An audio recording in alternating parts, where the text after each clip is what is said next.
Seorang remaja terekam kamera menganiaya kekasihnya di sebuah gang di perumahan Inkopol Jakasampurna di Bekasi, Jawa Barat. Pelaku yang datang seorang diri menghampiri korban yang berada di atas motor bersama temannya. Tak disangka, pelaku langsung memukul kepala dan menendang tubuh korban hingga korban terjatuh. Pelaku sempat dikejar warga namun berhasil kabur. Menurut warga, pelaku dan korban sempat terlibat cekcok sebelum terjadi penganiayaan. Penganiayaan diduga terkait asmara di mana pelaku cemburu terhadap korban.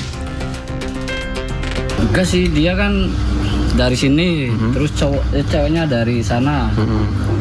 Terus lari cowoknya nyamperin. Oh, dia berarti udah janjian kali bang? Iya kali. Itu motifnya bang yang abang tahu gitu? Dugaannya apa? Kurang tahu sih bang. Kalau ditelusurin katanya cowoknya itu. Oh cowoknya? Iya.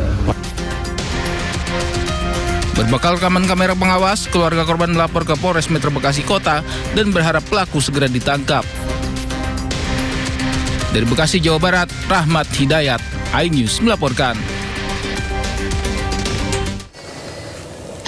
Seorang nenek ditemukan tewas bersimbah darah di rumahnya di Pasuruan, Jawa Timur. Diduga nenek itu menjadi korban perampokan karena perhiasan emas yang dikenakan korban hilang.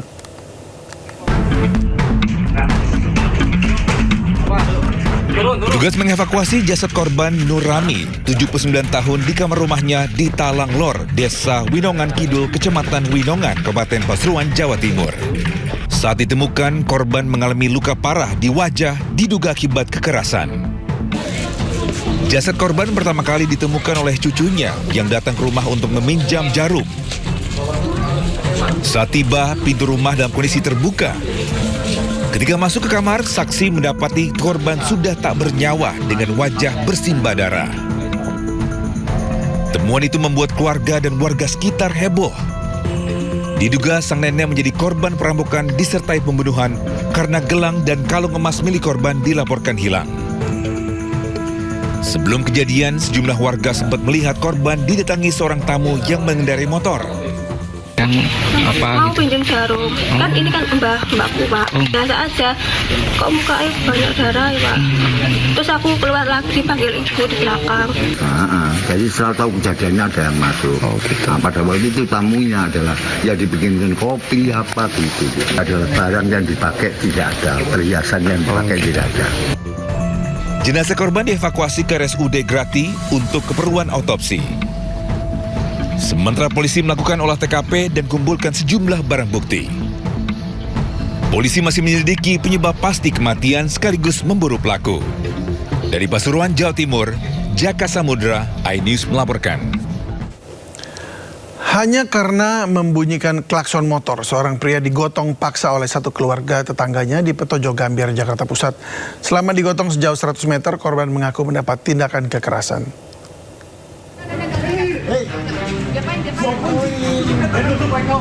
Pria warga Jalan Petojo Gambir, Jakarta Pusat digotong paksa sejauh 100 meter oleh satu keluarga tetangganya. Meski meronta, tapi kondisi 1 lawan 5 orang membuat korban tak berdaya. Peristiwa berawal saat korban Ardi Cahyadi tengah memanaskan sepeda motor di depan rumah sebelum mengantarkan istri belanja. Korban membunyikan klakson sebagai isyarat agar istrinya cepat keluar rumah. Namun bunyi klakson diduga memancing kemarahan tetangga yang langsung keluar rumah dan memaki dan memukul korban.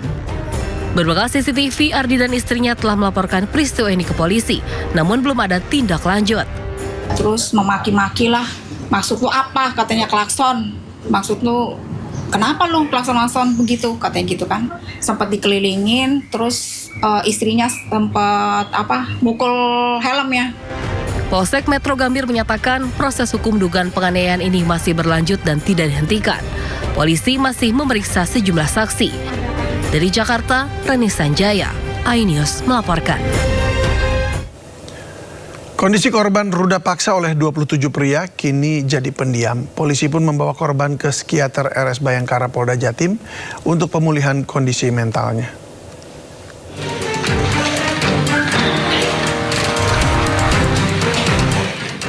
Korban ruda paksa anak di bawah umur berinisial RR dalam kondisi pendiam saat dimintai keterangan oleh pihak penyidik kepolisian Polres Sampang, Jawa Timur. Meski petugas berulang-ulang memberikan pertanyaan kepada korban, namun pertanyaan tersebut tak pernah dijawab dan korban hanya diam. Polisi berencana membawa ke psikiater di RS Bayangkara, Surabaya guna mengetahui kondisi mental korban pasca terjadi kasus pencabulan yang dilakukan oleh 27 pelaku di 3 lokasi berbeda. Setelah itu kita bawa ke rumah sakit Bayangkara, tapi hasilnya belum turun. Apakah dia keterbakan mental atau untuk sejenisnya itu kita belum tahu persis. Karena kondisinya memang dia orangnya kalem sekali. Artinya dia nggak berani bicara diam. Kasus ruda paksa yang dialami korban terbilang keji hingga ia membutuhkan waktu lama untuk pemulihan trauma. Saat ini Polres Sampang masih terus memburu 14 tersangka, di mana 13 diantaranya sudah berhasil diamankan. Dari Sampang, Jawa Timur, Fatur Rahman, iNews melaporkan.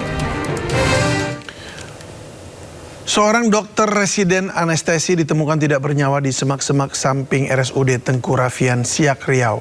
Polisi masih menyelidiki penyebab kematian yang diduga tidak wajar ini. Sesosok jasad pria ditemukan di semak-semak tepat di samping RSUD Tengku Rafian, Siak. Korban diketahui merupakan seorang dokter residen spesialis anestesi yang tengah menjalani pendidikan dan bertugas di rumah sakit tersebut. Saat ditemukan korban dalam kondisi terlentang dan masih mengenakan pakaian rapi serta tas yang tidak jauh dari lokasi. Polisi kemudian mengevakuasi jasad untuk diperiksa lebih lanjut termasuk penyebab kematiannya. Polisi juga telah meminta keterangan dari sejumlah saksi. Olah TKP tadi kita temukan barang-barang milik korban masih ada, dan kemudian dari olah TKP tadi belum ditemukan adanya tanda-tanda kekerasan. Untuk itu jenazah sudah kami kirim ke Rumah Sakit Bayangkara untuk dilakukan otopsi. Penemuan jasad dokter ini berawal dari laporan istri korban yang melaporkan suaminya yang tak kunjung pulang dan ponselnya yang tidak aktif. Dari Siak, Riau, Eli Suwanti, iNews melaporkan.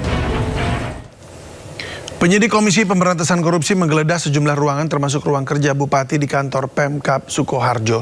Penyidik membawa sejumlah koper yang diduga sebagai barang bukti baru.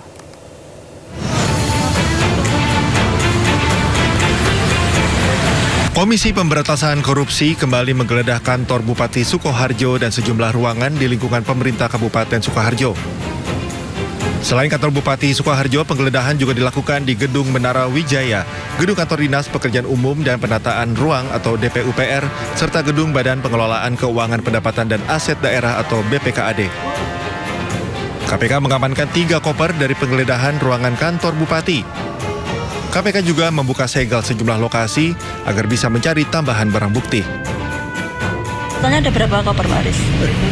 Itu saya nggak tahu ya, karena yang saksinya kan beda-beda, saya stadion di sini. Tapi sepertinya memang mau ke sana itu tadi bawa koper gitu loh, tapi dapat barang bukti atau enggak kan, bisa tadi kopernya kosong atau Dari jam berapa tadi? Tadi 1:05 dengan Pak. Penyegelan sudah lepas Pak, itu sudah bisa digunakan atau? Sudah. Intinya tadi sudah bisa digunakan? Iya, pesan saya Pak, ini ruang sudah selesai, bisa dibersihkan, bisa digunakan. Penggeledahan ini merupakan penyidikan lanjutan dalam kasus dugaan pemerasan yang dilakukan oleh Bupati Sukoharjo Etik Suryani. Dari Sukoharjo, Jawa Tengah,